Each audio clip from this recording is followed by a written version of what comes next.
Dica número 1. Segundo Michael Hart, eu sou a segunda pessoa mais influente da história. Dica número 2. Nasci no século XVII, na Inglaterra, em meio à guerra civil que terminaria com a decapitação do rei. Dica número 3. Fui um cristão devoto e estudei a cronologia bíblica. Dica número 4. Fui condecorado Cavaleiro da Rainha Ana, a primeira rainha do Reino Unido. Dica número 5. Me dediquei ao estudo da alquimia, porém sem nenhum resultado. Dica número 6. Estudei na Universidade de Cambridge, no Trinity College, onde depois também fui professor. Dica número 7. Leibniz foi um desafeto meu. Dica número 8. Sou autor do importante livro, Princípios Matemáticos da Filosofia Natural. Dica número 9. Se eu vi mais longe, foi por estar sobre os ombros de gigantes. Dica número 10. Inventei o primeiro telescópio refletor prático, usando espelhos em vez de lentes. Dica número 11. Usando um prisma, eu provei que a luz branca é composta por todas as cores do espectro de luz visível. Dica número 12. Fui presidente da Royal Society por mais de 20 anos. Dica número 13. Fui uma figura-chave da Revolução Científica.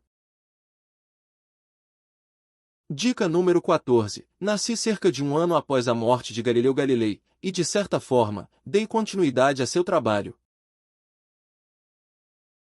Dica número 15. Fui capaz de provar que as leis do movimento planetário de Kepler estavam corretas, e consegui explicar as marés, as trajetórias dos cometas, a precessão dos equinócios e outros fenômenos. E acabei com qualquer dúvida quanto à heliocentricidade do Sistema Solar.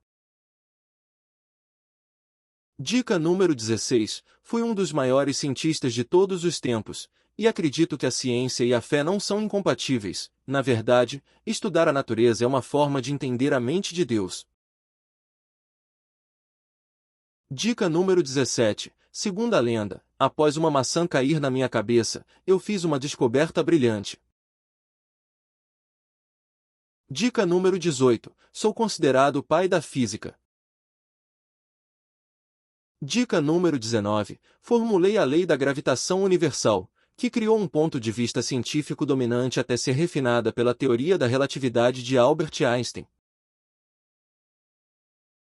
Dica número 20. Formulei 3 leis que servem como base da mecânica clássica.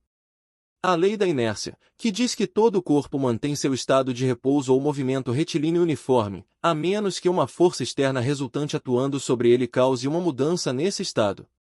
O princípio fundamental da dinâmica, que diz que a força resultante que atua sobre um corpo é igual à massa do corpo multiplicada pela sua aceleração. E a lei da ação e reação, que diz que para toda força de ação, existe uma força de reação de igual intensidade e direção, mas em sentido oposto. Parabéns para quem palpitou, Isaac Newton.